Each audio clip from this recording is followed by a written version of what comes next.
अस्सलामुअलैकुम व्यूवर्स, कैसे हैं आप सब। उम्मीद है आप सब खैरियत से होंगे। आज मैं आपके साथ बकरा ईद स्पेशल देगी यखनी पुलाव की रेसिपी शेयर करने वाली हूँ। क्योंकि बकरा ईद पे और कोई डिश बने या ना बने, लेकिन देगी यखनी पुलाव तो लाजमी बनता है। और अगर आप कम टाइम में बेहतरीन दानेदार पुलाव बनाना चाहते हैं तो ये रेसिपी स्पेशली आपके लिए है। तो चलिए ये बेहतरीन खिला खिला और दानेदार पुलाव बनाना स्टार्ट करते हैं। यखनी पुलाव बनाने के लिए सबसे पहले हमें गोश्त चाहिए होगा। तो यहाँ पे मैंने 500 ग्राम बीफ लिया है। आप चाहें तो इसकी जगह मटन भी ले सकते हैं। और इसके साथ साथ मैं आपको बताती चलूँ कि मैंने हड्डी वाला गोश्त लिया है। आप चाहें तो आप बोनलेस भी ले सकते हैं। ये सब आपकी चॉइस पे डिपेंड करता है, लेकिन मैं आपको यही रिकमेंड करूँगी कि आप यखनी पुलाव बना रहे हैं तो लाजमी आप इसमें हड्डी वाला गोश्त इस्तेमाल करें, क्योंकि इससे पुलाव का टेस्ट बहुत ही अच्छा हो जाता है। और इसके साथ यहाँ पे मैंने तकरीबन 50 ग्राम फ़ैट भी डलवा लिया है, क्योंकि जब हम बकरा ईद पे पुलाव बनाते हैं तो उसमें फ़ैट काफ़ी ज़्यादा होती है। तो इसमें वही वाला टेस्ट लाने के लिए मैंने इसमें 50 ग्राम फ़ैट भी डलवा लिया है। अब मैं आपको मसालों की डिटेल बता देती हूँ। तो सबसे पहले यहाँ पे मैंने 1 अदद कड़ी पत्ता लिया है, 2 छोटी सब्ज़ इलायची, 1 अदद मोटी वाली इलायची, 1 खाने का चम्मच ज़ीरा, 4 से 5 अदद गोल लाल मिर्चें, 10 से 12 दाने काली मिर्चों के, 1 फूल बादियान का, 2 टुकड़े दारचीनी के, 4 से 5 अदद लौंग और 1 खाने का चम्मच मैंने सौंफ का ले लिया है। तो ये सारे मसाले आपने लाज़मी यखनी पुलाव के अंदर शामिल करने हैं, क्योंकि इसी की वजह से यखनी पुलाव के अंदर टेस्ट और खुशबू आती है। अब हम चलते हैं नेक्स्ट स्टेप की तरफ। तो उसके लिए यहाँ पे मैंने एक प्रेशर कुकर लिया और इसमें मैं 5 गिलास के करीब पानी शामिल कर देती हूँ। क्योंकि हमने यखनी बनानी है तो हम इसमें पानी थोड़ा खुला ही इस्तेमाल करेंगे, ताकि हमारी बहुत ही अच्छी और मज़ेदार सी यखनी बन के तैयार हो। तो आधा किलो मैंने गोश्त लिया है, इसी हिसाब से मैंने इसमें 5 गिलास पानी के शामिल कर दिए हैं। इसके साथ ही मैं इसमें ये धुला हुआ गोश्त भी शामिल कर देती हूँ। इसके बाद मैं इसमें सारे खड़े मसाले शामिल कर देती हूँ, जिनकी डिटेल मैंने आपको पिछले स्टेप में बताई है। इसके साथ ही मैं इसमें कुछ और चीज़ें भी शामिल करती हूँ। तो यहाँ पे मैंने 2 अदद सब्ज़ मिर्चें लिए हैं, 2 टुकड़े अदरक के, 6 से 7 कलियाँ लहसुन की, और मैंने 1 अदद दरमियाने साइज़ की प्याज लिया और इसको रफली चॉप कर लिया है। ये भी मैं इसमें शामिल कर देती हूँ। और 1 खाने का चम्मच मैं इसमें नमक का शामिल कर देती हूँ, ताकि गोश्त जिस वक्त बॉयल हो तो वो अंदर तक नमकीन हो जाए। इससे गोश्त का टेस्ट बहुत ही अच्छा हो जाता है। अब मैं एक दफ़ा सारी चीज़ों को अच्छी तरीके से मिक्स कर लेती हूँ, और मिक्स करने के बाद मैं इसको प्रेशर लगा दूँगी और 10 से 15 मिनट के बाद मैं इसे चेक कर लूँगी कि गोश्त किस हद तक गल चुका है। तो फ्लेम को आपने मीडियम ही रखना है। 10 मिनट के बाद जब मैंने गोश्त को चेक करने के लिए प्रेशर कुकर खोला था तो इसमें 1 चम्मच साबुत धनिया भी शामिल कर दिया था, क्योंकि ये मुझसे स्किप हो गया था। तो आपने लाज़मी इसमें साबुत धनिया भी शामिल करना है। अब मैं इसको दोबारा वेट लगा देती हूँ और 5 मिनट के बाद हम गोश्त को चेक कर लेंगे, क्योंकि गोश्त अभी गला नहीं है। 15 मिनट हो चुके हैं गोश्त को प्रेशर लगे हुए। अब हम इसको चेक कर लेते हैं कि गोश्त किस हद तक गल चुका है। तो एक बोटी को मैं प्लेट में निकाल के चेक कर लेती हूँ।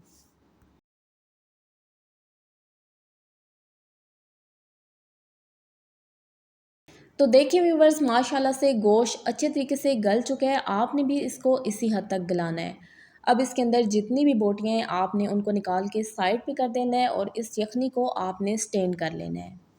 तो देखिए व्यूवर्स, गोश्त को निकाल के मैंने साइड पे कर दिया है और यखनी को भी मैंने स्टेन कर लिया है। अब ये स्टेनर में हमारे पास जो लेफ़्ट ओवर मसाले रह गए हैं इनको आपने ज़ाया कर देना है, क्योंकि इनको हमने अब इस्तेमाल नहीं करना है।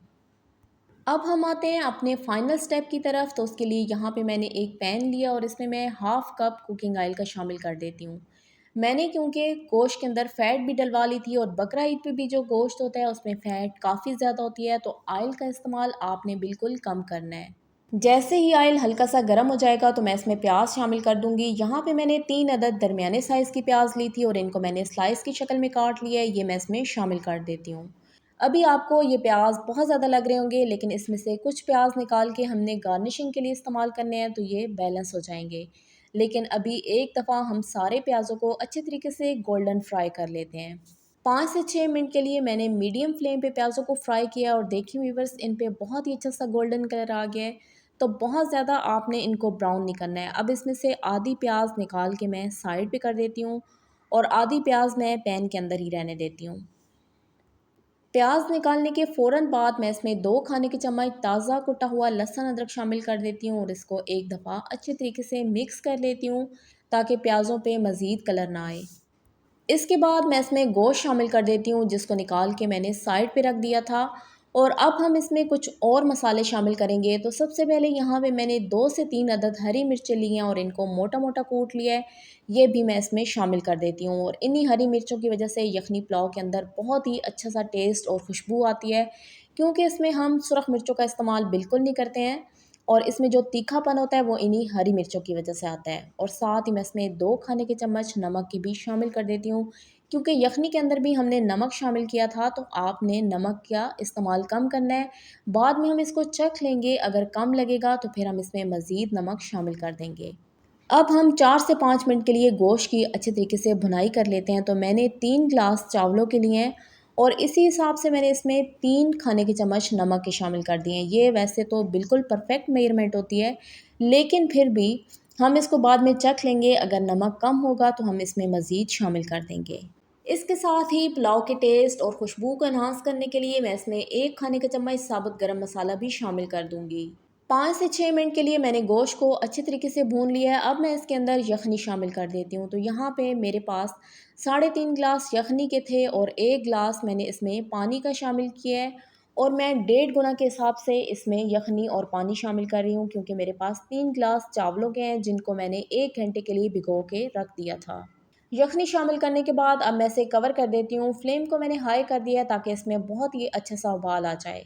और जब इसमें अच्छा सा उबाल आ जाएगा तो मैं इसमें ये भीगे हुए चावल शामिल कर देती हूँ। यहाँ पे मैंने 3 ग्लास बासमती राइस लिए थे और इनको मैंने 1 घंटे के लिए भिगो के रख दिया था। तो अब इनके ऊपर जितना भी एक्स्ट्रा पानी था वो सारा मैंने रिमूव कर दिया और ये सारे चावल मैं इसमें शामिल कर देती हूँ। चावल शामिल करने के बाद आपने इसको बिल्कुल हल्के हाथों से मिक्स करना है ताकि चावल टूटे ना, क्योंकि ये 1 घंटे के लिए भीगे हुए रखे थे। तो चावल जब आप बहुत ज़्यादा उसमें चम्मच चलाते हैं तो टूट जाते हैं। तो बहुत ही एहतियात के साथ आपने इसमें चम्मच चलाना है। और इसके साथ ही मैं इसमें 3 अदद ये साबुत गोल मिर्चें भी शामिल कर देती हूँ। ये सिर्फ गार्निशिंग के लिए है ताकि इसकी लुक बहुत ही अच्छी आए। अगर आप इसको स्किप करना चाहते हैं तो इसको स्किप भी कर सकते हैं। इसके बाद मैं इसमें तली हुई प्याज भी शामिल कर देती हूँ, जिनको निकाल के हमने साइड पे रख दिया था। तो इस स्टेज पे आके जब आप इसमें ये तली हुई प्याज शामिल करते हैं तो यखनी पुलाव के अंदर माशाल्लाह से बहुत ही अच्छा टेस्ट और फ्लेवर आता है। तो आप इस बकरा ईद पे इस रेसिपी को ज़रूर ट्राई कीजिएगा, यकीनन आपको, आपके घर वालों को ये बहुत ज़्यादा पसंद आएगी। अब मीडियम फ्लेम पे आपने चावलों को इतना पकाना है कि इसके अंदर जो हमने यखनी और पानी डाले हैं वो तकरीबन खुश्क हो जाएं। 6 से 7 मिनट हो चुके हैं चावलों को पकते हुए। तो देखिए व्यूवर्स, इसका पानी काफ़ी हद तक खुश्क हो चुका है। अब इस स्टेज पे आके आपने या तो इसमें 2 खाने के चम्मच सिरका शामिल कर देना है, और अगर आपके पास सिरका ना हो तो आप इसमें 2 खाने के चम्मच लेमन जूस शामिल कर दें। इससे ये फ़ायदा होता है कि चावल आपस में जुड़ते नहीं हैं, बल्कि वो बहुत ही खिले-खिले और दानेदार बनते हैं। तो सिरका शामिल करने के बाद आपने दोबारा से इसको बहुत ही एहतियात के साथ मिक्स करना है और उसके बाद आपने लिड के ऊपर ये रोटी वाला कपड़ा लगा के इसको दम पे रख देना है। 2 से 3 मिनट के लिए ही मैंने चावलों को पकाया है और इनका पानी तकरीबन खुश्क हो चुका है। अब हम इसको दम पे रख देते हैं। तो उसके लिए आपने लिड के ऊपर रोटी वाला कपड़ा या रुमाल लगा देना है और इसको अच्छे तरीके से आपने कवर कर देना है। फ्लेम को आपने बिल्कुल लो कर देना है और कम से कम 15 से 20 मिनट के लिए आपने पुलाव को दम पे छोड़ देना है। उसके बाद हमारा बहुत ही मज़ेदार सा देगी यखनी पुलाव बन के तैयार हो जाएगा। 20 मिनट के लिए मैंने पुलाव को दम पे रखा था। तो देखिए व्यूवर्स, ये है हमारे पुलाव की फ़ाइनल लुक। माशाल्लाह से बहुत ही अच्छी इसकी खुशबू आ रही है। अब एक दफ़ा हल्के हाथों से हम चावलों को मिक्स कर लेते हैं और उसके बाद हम इसको डिश आउट कर लेते हैं। अगर आपको मेरी ये पुलाव की रेसिपी अच्छी लगी हो तो वीडियो को लाइक और शेयर ज़रूर करें। मेरे चैनल पे नए हैं तो चैनल को सब्सक्राइब करना मत भूलिएगा। आपकी सपोर्ट मेरे लिए बहुत कीमती है। तो देखिए व्यूवर्स, पुलाव को मैंने डिश आउट कर लिया है। माशाल्लाह से बहुत ही अच्छी इसकी खुशबू आ रही है और आप देखें कि कैसा एक एक दाना इसका खिला हुआ है। तो आप भी अगर ऐसा ही परफेक्ट देगी पुलाव बनाना चाहते हैं तो आप इस रेसिपी को घर पे ज़रूर ट्राई कीजिएगा।